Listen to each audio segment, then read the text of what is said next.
Welcome back. નજર કરીએ અન્ય સમાચારો પર. અમરેલી જિલ્લાના ધારી નગરપાલિકાને આજે પ્રથમ પ્રમુખ મળ્યા છે. નવનિર્મિત ધારી નગરપાલિકામાં પ્રમુખ તરીકે જયદીપભાઈ બસિયાની વરણી કરવામાં આવી, જ્યારે ઉપપ્રમુખ તરીકે પરેશભાઈ પટણીની પસંદગી કરવામાં આવી. આ ઉપરાંત કારોબારી ચેરમેન તરીકે પૂર્વ ધારાસભ્ય મનસુખ ભુવા અને દંડક તરીકે જીતુભાઈ પાગડાળની વરણી કરાઈ.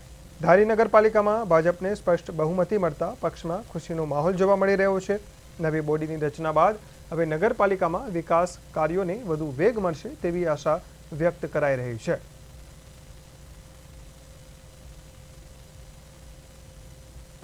ધારી નગરપાલિકામાં ભારતીય જનતા પાર્ટી પ્રદેશમાંથી અને જિલ્લામાંથી તેમને જવાબદારી સોંપી છે. બરાબર, એટલે પાર્ટીના તમામ આગેવાનોનો ખૂબ આભાર માનું છું.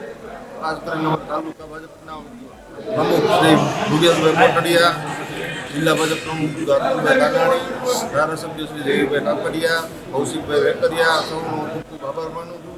અને ધારી ગામને અમે રચનાત્મક ધારી બનાવશું, પહેલી નગરપાલિકા છે એવી અમારી સંકલ્પ. માનનીય કલેક્ટર સાહેબના હુકમ અન્વયે નાયબ કલેક્ટર ધારીના અધ્યક્ષપણા નીચે આજે ધારી નગરપાલિકાના પ્રમુખ અને ઉપપ્રમુખની ચૂંટણી કરવામાં આવી હતી. આજની આ સામાન્ય સભાની પ્રથમ બેઠકમાં ભારતીય જનતા પાર્ટીના સદસ્ય શ્રી જયદેવભાઈ બસિયા પ્રમુખ તરીકે ચૂંટાયેલા છે તથા ઉપપ્રમુખ તરીકે પરેશભાઈ પટણી ચૂંટાયેલા છે.